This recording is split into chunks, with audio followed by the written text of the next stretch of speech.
Amados hermanos, en la fe de nuestro Señor Jesucristo, paz a vosotros. ¿Cómo se encuentran? ¿Sí? Qué bueno, gracias a Dios que nos concede nuevamente reunirnos, visitarles, y junto con ese saludo también, en ese saludo viene incluido pues los saludos que envían las hermanas iglesias que hemos podido visitar. Y me da gusto estar con ustedes, es bonito visitar a los hermanos de Chicago y ver que pues siguen en esta lucha a la cual nos ha llamado nuestro Dios a ser parte de ella. Y en esta tarde vamos a escuchar el mensaje de nuestro Dios que ha preparado.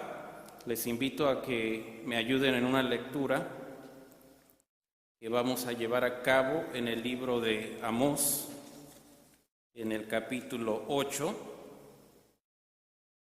Vamos a ver el título también que mi hermano Javier va ahí a proyectar. Y me dicen si ya está. Sí, muy bien. Ahí véanlo, contémplenlo. Ahorita va a haber algunas preguntas. Pero vamos a leer alternadamente el capítulo 8 de Amós y vamos a leer de los versículos 1 al 7. Le pido que yo inicio con el primero, ustedes el segundo, alternadamente, y nos unimos en el número 7 juntos. Dice así la palabra de nuestro Dios. Así me ha mostrado Jehová, y he aquí un canastillo de fruta de verano. Y dijo, ¿qué ves, Amós? Dije, un canastillo de fruta de verano. Díjome Jehová, venido ha el fin sobre mi pueblo Israel, no le pasaré más. Y los cantores del templo aullarán en aquel día, dice el Señor Jehová. Muchos serán los cuerpos muertos, en todo lugar echados serán en silencio. Oíd esto, los que tragáis a los menesterosos y arruináis los pobres de la tierra.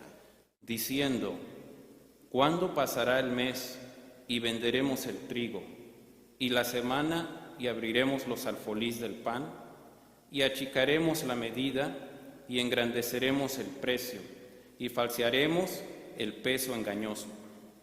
Para comprar los pobres por dinero y los necesitados por un par de zapatos, y venderemos las achaduras del trigo. Juntos. Jehová juró por la gloria de Jacob, no me olvidaré para siempre de todas sus obras. Amén.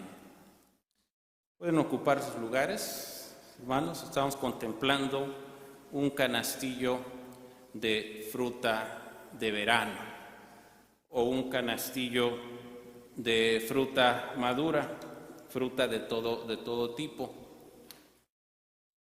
Hay nuestras frutas favoritas. Hermano Alfonso, ¿cuál es su fruta favorita, hermano? La piña. ¿Y mi hermano Beto?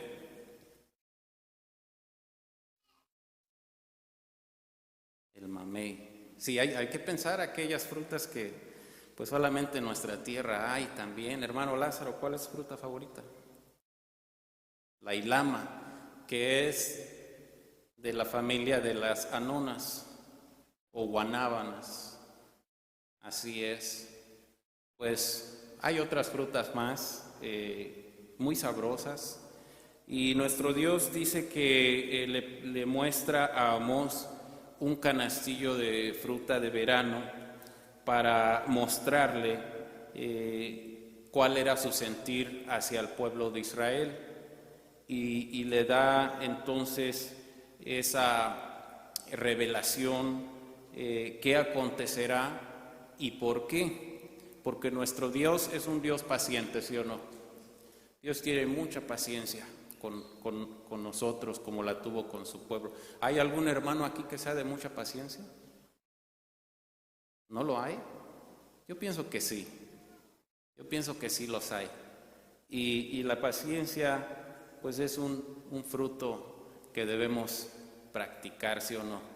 Y si no, pues es un trabajo que tenemos que llevar a cabo.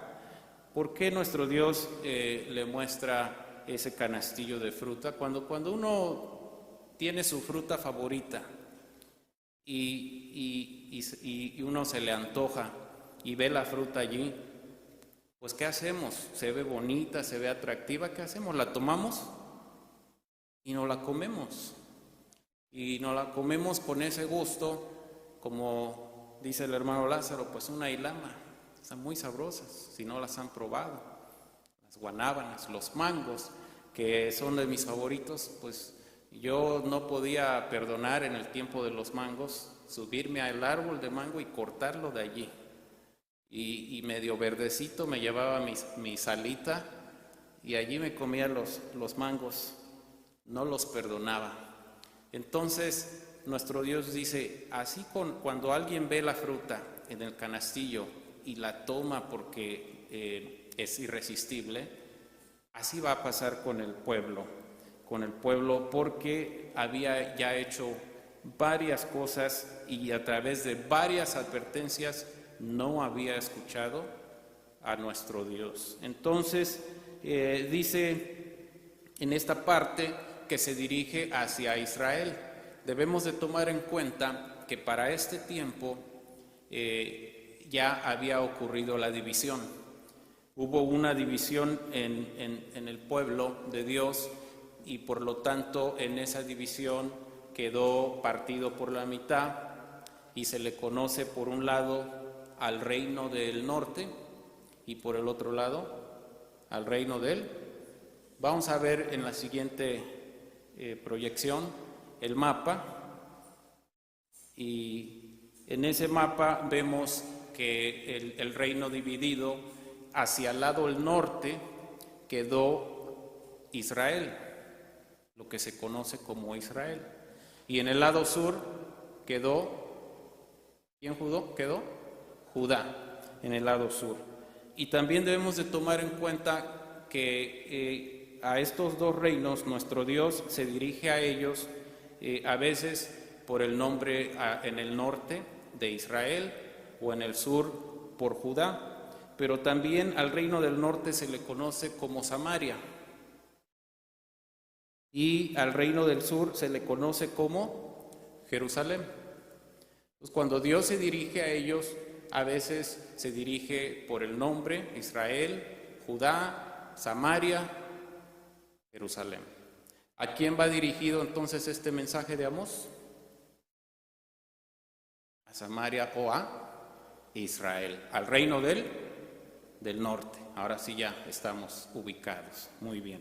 Va dirigido al reino del norte. Acuérdense que el reino del sur, Judá, también tuvo otra advertencia. Entonces, ya sabiendo a quién iba dirigido, ¿por qué Dios estaba tan airado con Israel que llegó a tal grado de darles esta sentencia? Bueno, pues lo que nos relata la lectura dice que ellos oprimían a los menesterosos. ¿Quiénes son los menesterosos? Los pobres. También se le conoce al menesteroso, pues aquel que mendiga, a los pobres en general, y dice que hacían ciertas cosas con los menesterosos, los oprimían, pero lo más grave de esto es que eran sus propios hermanos, eran su misma raza. Entonces Dios señala ciertas cosas. Vamos a ver, por ejemplo, en la siguiente diapositiva, que una de las cosas graves que estaban haciendo, dice que escondían el trigo. ¿Para qué sirve el trigo? Es un alimento para el pan.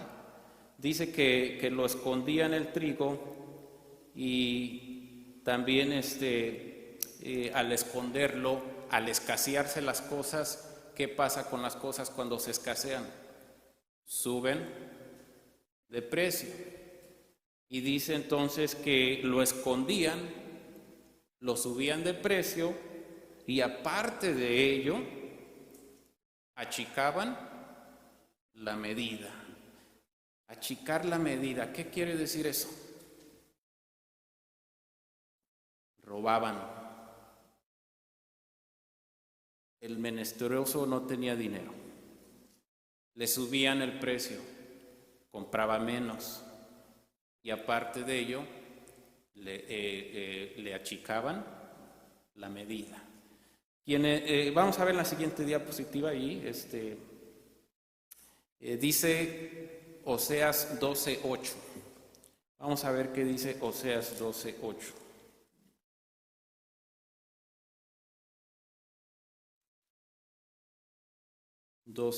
De Oseas. Es mercader que tiene en su mano peso falso, amador de opresión. Aquel mercader que tiene en su mano peso falso es amador ¿de qué? De opresión. ¿Y qué es un opresor? ¿Qué es un opresor? ¿Alguien que maltrata? ¿Alguien más dijo aquí? Afligir. Sí, opresor dice que el diccionario que es una persona que domina con autoridad excesiva o injusta. Ese es un opresor. ¿Y qué dice Amós 12:8 de los opresores? Dice que aquel mercader que tiene en su mano peso falso es amador de opresión. Y así Dios los calificaba a aquellos que abusaban de sus hermanos, escondiendo el trigo, aumentándolo de precio y achicando la medida. Los que crecimos en México, lo sabemos muy bien porque allá en México eran muy famosos los comerciantes que robaban, achicaban el peso. Y cuando mi mamá me mandaba al mercado y decía, ve y compras 1 kilo de jitomates, compras medio kilo de esto, dice, pero no vayas con don Gumaro. ¿Por qué? Porque ese don Gumaro no da el peso que es, le roba 200 gramos. Cuando uno vive en un presupuesto muy ¿cómo se le dice? Muy ajustado, 2 o 3 jitomates que falten ya hacen diferencia. ¿Sí? Cuando compra, en México el huevo se compra por kilo, no por pieza. Se compra 1 kilo de huevo, lo pesan y si le roban 3 huevos, pues ahí ya le robaron un desayuno o más. Entonces, achicar la medida es robar. Y era lo que estaban haciendo con sus hermanos que de por sí no tenían dinero. Vamos a ver qué dice Proverbios 11. Y también está en la siguiente diapositiva. Proverbios 11:1. No sé si ahora que transmiten, también leen aquí o no leen, hermano Alfonso. ¿Sí? Bueno, así sirve que me dan una ayudadita. Si alguien me ayuda, por favor, en Proverbios 11:1 y versículo 6 también. Proverbios 11:1 y el versículo 6. 11:1 dice, el peso falso, abominación es a Jehová, mas la pesa cabal le agrada. Muy bien, ese es el 1. ¿Y el 6? La justicia de los rectos los librará, mas los pecadores en su pecado serán presos. Amén. Entonces, ¿Dios quiere o pide de nosotros que seamos justos, sí o no? Y dice aquí que el peso falso es abominación a Jehová. Entonces, bueno, ya viendo parte de la falta que estaba cometiendo en aquel tiempo aquellos que estaban bien acomodados y oprimiendo a sus hermanos que estaban en una condición en necesidad. Aún con todo ello, vamos a ver qué dice Amós 2:6. Amós 2:6, y es la siguiente diapositiva también.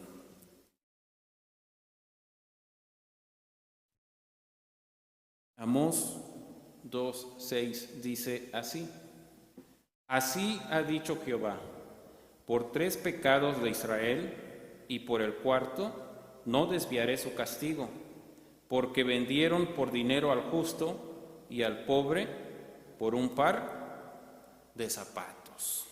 A ver, ¿qué quiere decir con esto? En aquel tiempo no se usaban los zapatos como los que usamos hoy.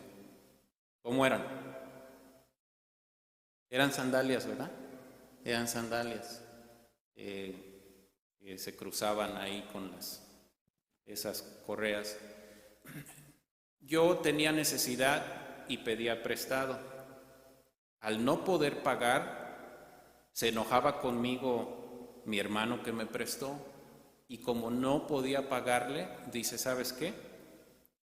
Te voy a vender como esclavo porque no me has podido pagar. ¿Y por lo equivalente a qué? A un par de sandalias. ¿Se imaginan el valor que le daban a sus hermanos? Oye, pues siquiera véndeme por 10 pares, pero por un par. ¿Cómo es eso? Era una injusticia, ¿sí o no? Que por no poderles pagar, decían: ¿sabes qué?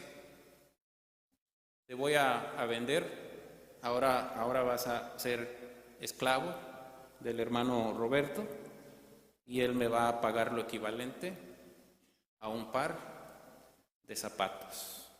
Y entonces dice nuestro Dios que por eso dice, no perdonaré esa falta que estaban haciendo Israel, los que estaban bien acomodados con sus hermanos.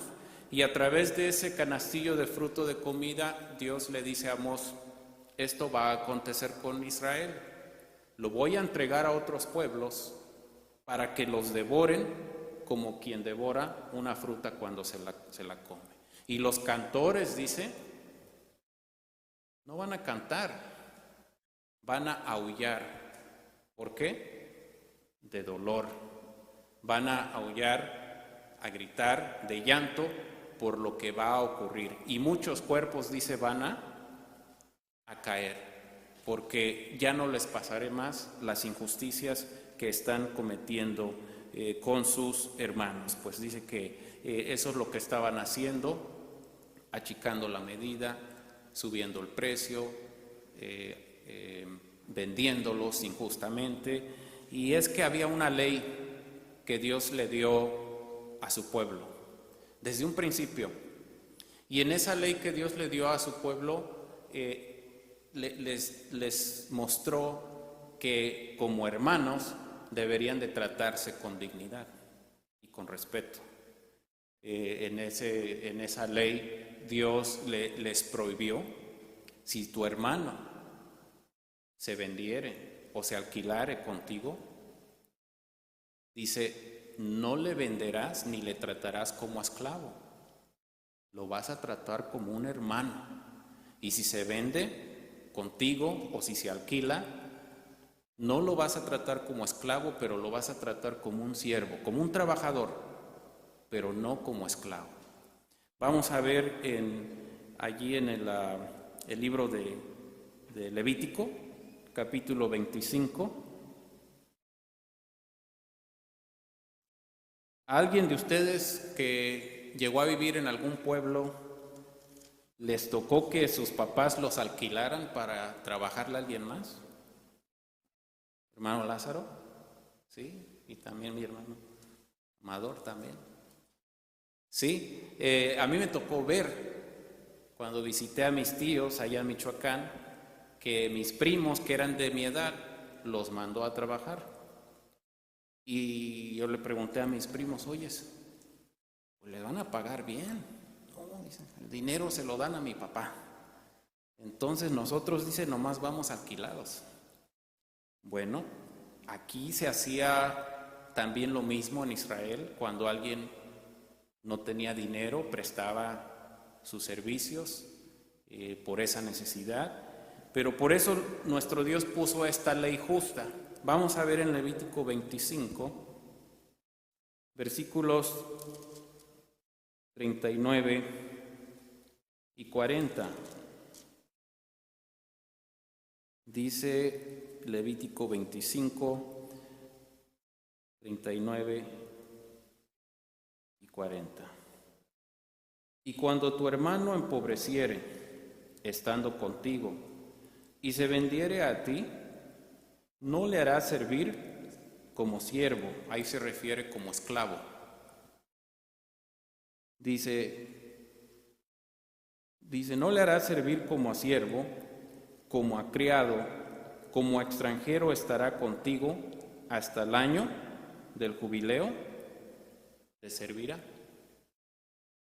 Ya hemos visto en escuelas anteriores de qué se trataba el año del jubileo y cómo al llegar el año del jubileo las deudas tenían que ser perdonadas.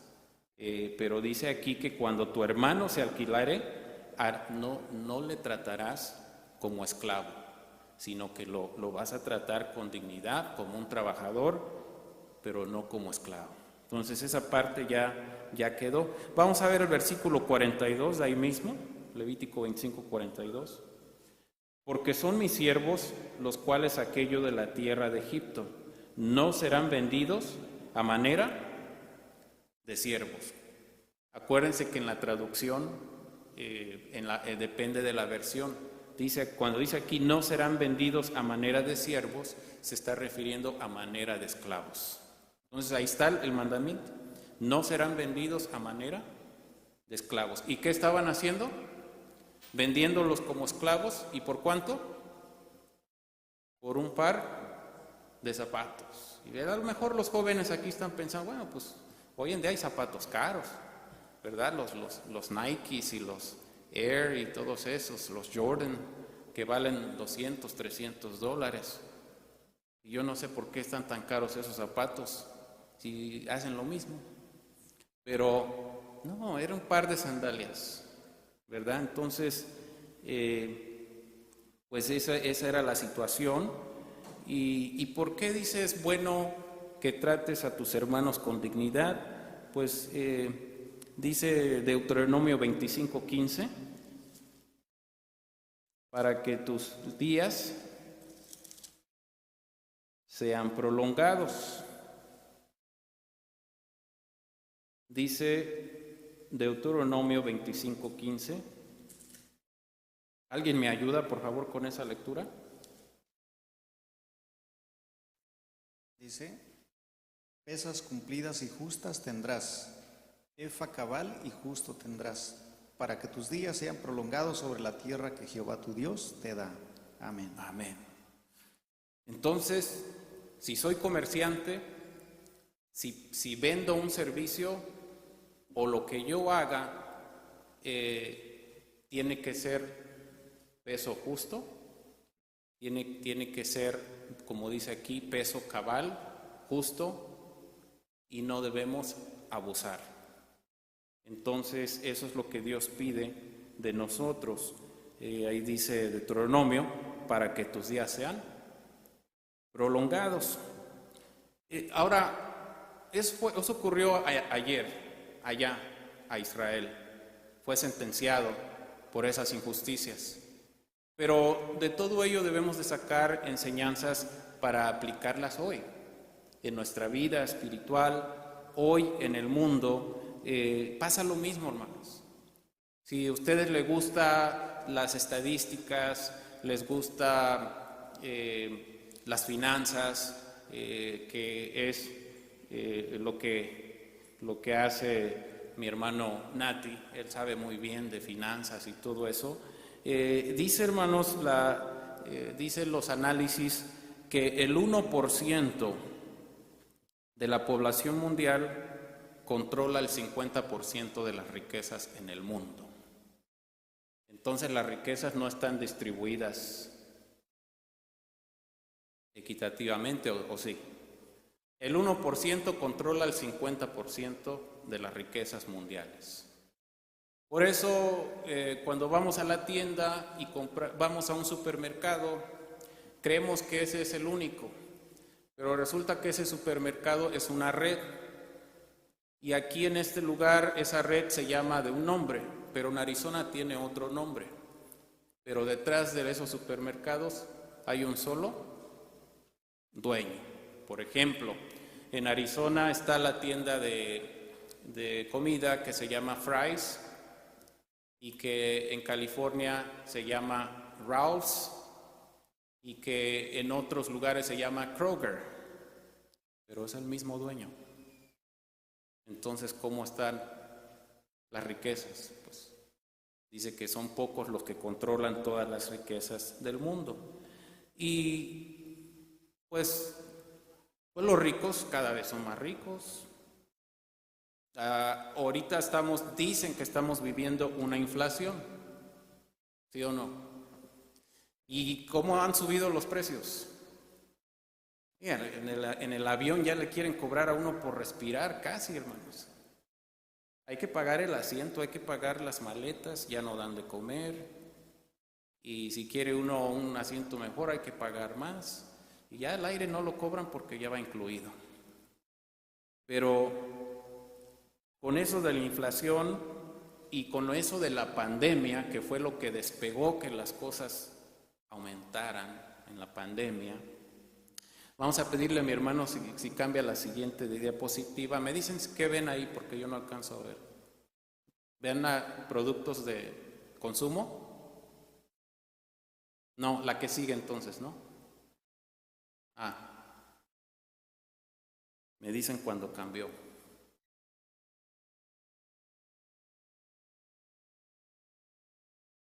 ¿Sí? Mi hermano, la que sigue. ¿Ya? Productos. Y resulta que en la pandemia dicen que para mantener las cosas a su precio comenzaron a achicarlas. Y de pronto un galón ya no es un galón. Ya el galón de jugo lo hicieron más chiquito. Algunos productos los hicieron más chicos. No sé si ustedes se dieron cuenta. A mí un hermano me dijo, oiga hermano, ahora que está diciendo esto, ¿pero qué las hamburguesas las hicieron más chicas? Y sí, un hermano que trabaja en las hamburguesas dijo, sí hermano, las hicieron más chicas. Hermanos, ¿están achicando la medida? ¿Y están aumentando? ¿Y los sueldos? ¿También? Y si aumentan, casi no va con la inflación. Entonces, las cosas se repiten, hermanos. Muchas cosas suben de precio y los ricos hacen injusticias con sus trabajadores. Es un problema internacional. Eso es una parte. Pero la otra enseñanza de esta parábola del canastillo de fruta de verano tiene que ver con el menosprecio, porque ellos estaban menospreciando a sus hermanos, eran sus hermanos de sangre. Y entonces nosotros también debemos de aprender esa parte, porque nuestro Señor Jesucristo nos vino a enseñar que el guardar los mandamientos se encierran en dos cosas: amar a Dios y amar ¿a quién? Al prójimo. Y de esos dos, dice nuestro Señor Jesús, depende toda la ley. Por lo que entonces en el pueblo de Dios no debe de haber menosprecio, y eso incluye pues el sentirse más que otros, el tratar a alguien indiferente por su nivel social o su nivel académico. Todo eso no es bueno para quienes queremos hacer la voluntad de Dios, eso no es nada bueno, el tratar de menospreciar a alguien por muchas cosas, por muchas razones. Y esas injusticias se ven, por ejemplo, en la ciudad, quien viene de un pueblo, en este país, por la discriminación. Y bueno, existe es también un problema mundial. Por lo que entonces vamos a ver qué dice Proverbios 11:12. Proverbios 11:12 sobre el menosprecio.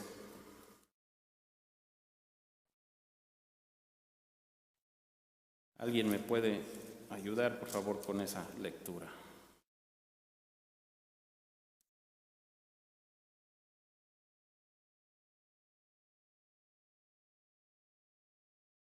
Proverbios, ¿ya lo tiene alguien? 11:12. Proverbios 11:12 dice: el que carece de entendimiento menosprecia a su prójimo, mas el hombre prudente calla. Amén. Amén. Entonces, el menospreciar a alguien es carecer de entendimiento. Todos debemos de respetarnos y tener un trato igual, pero a veces no son las cosas así. Cuando nuestro Señor Jesús estuvo, se dio cuenta que había menosprecio y que los escribas y los fariseos, los doctores de la ley, tenían un menosprecio hacia aquellos que eran los publicanos y los pecadores. Y el menosprecio constaba en que a ellos no les daban la oportunidad de conocer la palabra. Entre los publicanos, que eran algunos, se encontraba, ustedes recordarán, aquel hombre bajito de estatura que era cobrador de impuestos, Zaqueo, y no era bien visto. Pero nuestro Señor Jesucristo nos vino a enseñar justicia y no vio hacia el exterior de Zaqueo, que era recaudador de impuestos y que sí abusaba de cobrar de más y cobraba él partes extras, estaba bien acomodado, pero Jesús vio dentro del corazón de Zaqueo una persona que podía cambiar. Y cuando lo vio en el árbol, ¿qué le dice? Baja del árbol. ¿Y qué dijo? Date priesa, porque esta noche, ¿qué? Voy a posar en tu casa. ¿Y qué hizo Zaqueo? Se va corriendo, lo recibe. Nuestro Señor Jesucristo es criticado. ¿Por qué come con los pecadores? Pero ¿qué pasó con Zaqueo cuando el maestro fue y tocó su corazón? Se dio cuenta que estaba haciendo mal y dice: Señor, he aquí, con esto, la mitad de mis bienes, pago todo lo que he hecho y esto que sea para los pobres. Y el maestro dijo: qué alegría, porque ha venido la salvación a esta casa y porque este también es hijo de Abraham. Pero ¿qué hacían los fariseos y los escribas? Los rechazaban. Entonces también allí había injusticia. Vamos a ver en el Evangelio de San Lucas, capítulo 19, versículos 8 y 9.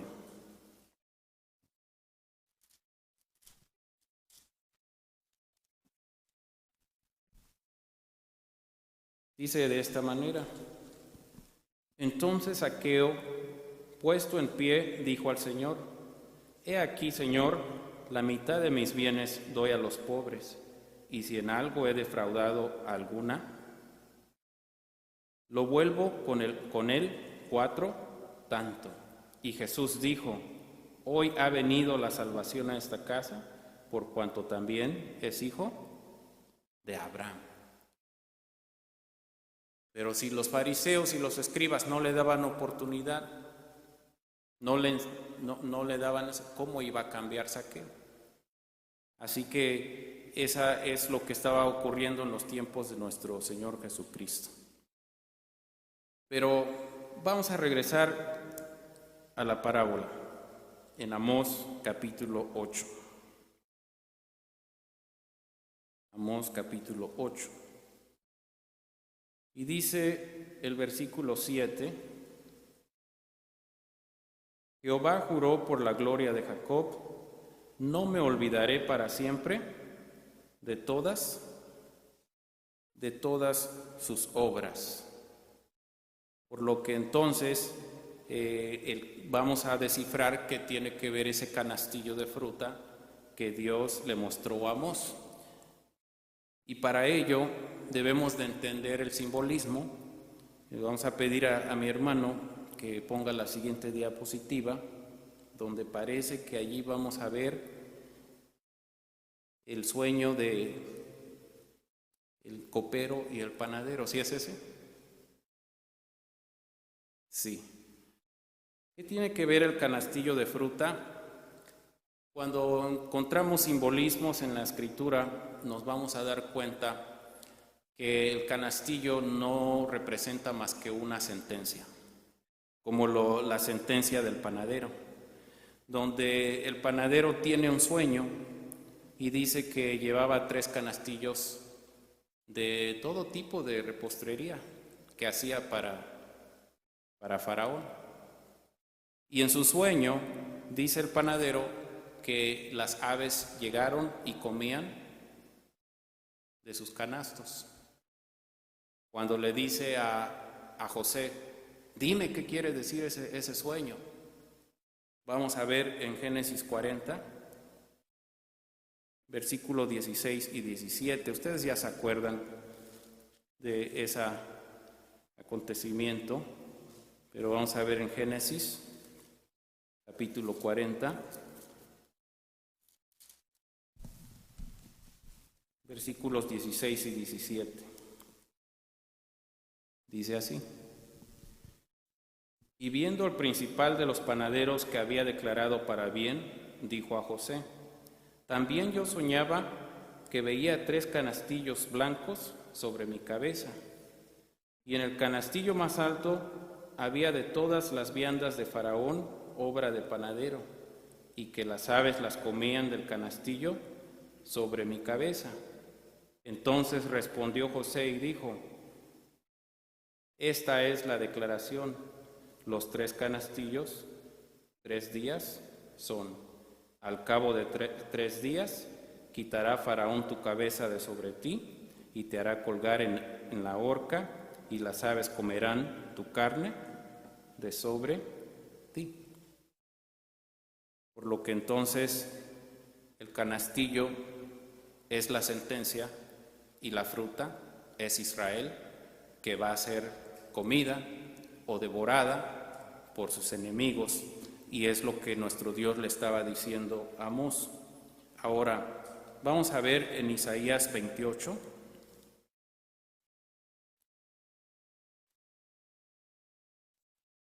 Isaías 28, y también le voy a pedir a mi hermano que cambie la diapositiva a la siguiente. En Isaías 28, versículo 4, dice de la siguiente manera: Y será la flor caduca de la hermosura de su gloria, que está sobre la cabeza del valle fértil, como la fruta temprana, la primera del verano, la cual, en viéndola, el que la mira, se la traga tan luego como la tiene a la mano. La fruta tiene un punto para comerse, ¿sí o no? Si la comemos antes de tiempo, está muy verde, el sabor no es el mismo. Si la comemos ya que pasó de madura, ya que está muy madura, pues tampoco tiene buen sabor, ¿o sí? Ahí vemos la fruta en su punto cuando se antoja, y al lado está una fruta muy madura. ¿Cuál se les antoja a ustedes?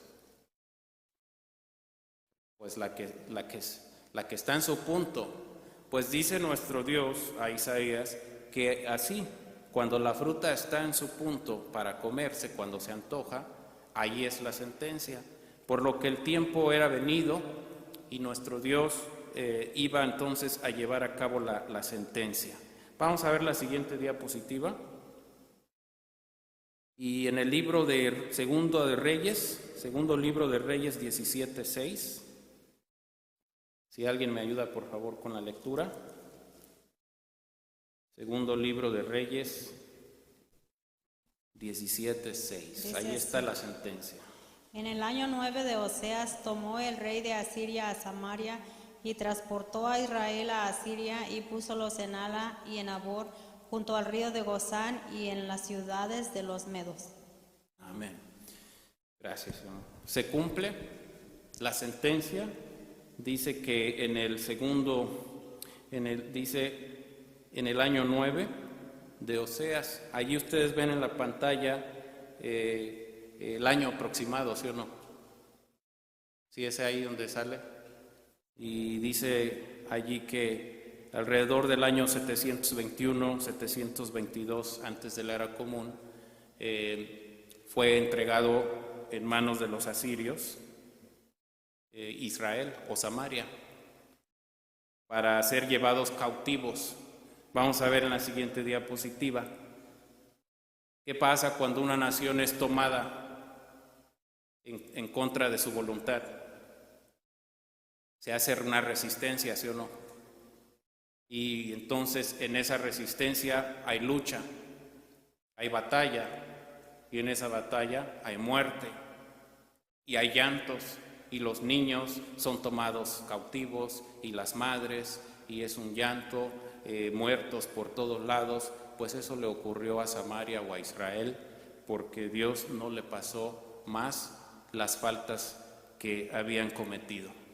Eran muchas, pero el menospreciar a sus hermanos y abusar de ellos, nuestro Dios dijo: ya no les pasaré más. Y fueron llevados cautivos Israel o Samaria, que eran las 10 tribus. ¿Y qué pasó con ellas? Al paso del tiempo fueron esparcidas y tristemente se perdieron, quedaron esparcidas. A Judá, que es el reino del sur, le pasó lo mismo. Dios los entregó a Judá en manos de ¿quiénes? De los babilonios, de Babilonia. Y estuvieron cautivos ¿cuánto tiempo?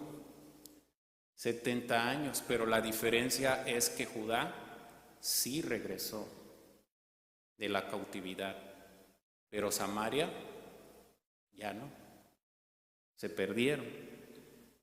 Y esa fue la advertencia que Dios les dio, porque no escucharon una y otra vez las advertencias de nuestro Dios.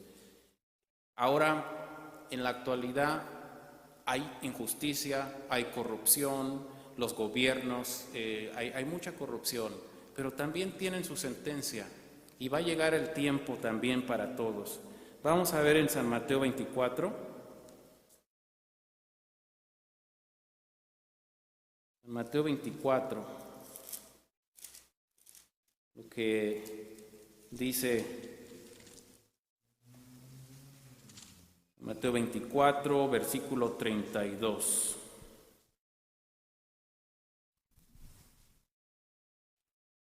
De la higuera aprended la parábola. Cuando ya su rama se enternece y las hojas brotan, sabéis que el verano está cerca. Entonces, hay que entender las señales de Dios. Cuando la higuera, que es Israel, el pueblo de Dios, dé señales de vida, brotes, retoños, entender esto. El verano está cerca, y el verano es una sentencia en la cual nosotros no queremos ser parte de ella. Y esa señal es el pueblo de Dios, es un mapa para el mundo. Resulta entonces que en mayo de 1948, una fecha importante para el pueblo de Dios, porque en mayo de 1948 nace como nación Israel, ya con un pedacito de tierra que las Naciones Unidas le asignaron, y esa es una señal de vida, de retoño, y a su tiempo va a regresar el pueblo de Israel, el pueblo judío, a su nación. Y de la higuera dice: aprended, porque con esto sabéis que el verano está cerca. Ese acontecimiento, 1948, donde las naciones del mundo pudieron votar en las Naciones Unidas para dar el voto si sí se reconocía a Israel como nación o no. Y nuestro país, México, votó. ¿De veras votó? No votó. México, con la idea de Benito Juárez, dice que el respeto al derecho ajeno es la paz, por lo que México se abstuvo de votar, de dar ese voto para la nación de Israel. Solo Dios sabe por qué. Pero otros países latinoamericanos sí le dieron ese voto de confianza en las Naciones Unidas para que Israel naciera como nación. Ahora, pues esa es la advertencia. Dice Gálatas 6:9 que para nosotros el hacer justicia y de hacer el bien, dice, no se canséis. No hay que cansarse de hacer el bien, de hacer justicia y de practicarla, porque es muy valioso para Dios, y que como iglesia practiquemos la unidad. Debemos de practicar la unidad y el amor, tratarnos con dignidad como iglesia, porque Dios quiere que seamos un pueblo unido. Pero cuando no es así, y el que no tiene cuidado de los suyos, de los domésticos de la fe, dice: el que no tiene cuidado de los suyos, la fe negó y es peor que un infiel. Por eso debemos de cuidarnos como iglesia, como hermanos. No debemos de ponernos el pie para tropezar, sino dar la mano. ¿Para qué? Para levantarnos, pero no para poner el pie para que alguien caiga, porque estaríamos haciendo las mismas faltas que hizo Israel, y les llegó una sentencia, la cual de nosotros pues no queremos participar. Vamos a ver nuevamente, porque es muy importante, Proverbios 11:6, y ya terminamos. Proverbios 11:6, donde nos habla de la justicia. Proverbios 11:6, que dice así: la justicia de los rectos los librará, mas los pecadores en su pecado serán presos. ¿Qué nos va a librar de la ira de Dios en ese día, cuando venga? Nuestra justicia. Si hicimos justicia, nos va a librar, porque dice Apocalipsis 6:17, me parece que es la última diapositiva, y les pido se pongan de pie para que leamos juntos Apocalipsis 6:17, porque como vimos dice que el verano está cerca, y dice Apocalipsis 6:17, vamos a leerlo juntos de esta manera: porque el gran día de su ira es venido, ¿y quién podrá estar firme? ¿Qué nos librará de la ira de Dios? La justicia que practiquemos. Por lo tanto, hermanos, pues hay que aprender de lo acontecido, y hay que dar peso justo, peso cabal. No debemos achicar la medida, no debemos quitarle o ponerle a las cosas, y debemos de tratarnos con dignidad y con respeto como hijos de Dios. Que el Señor les bendiga y paz a vosotros.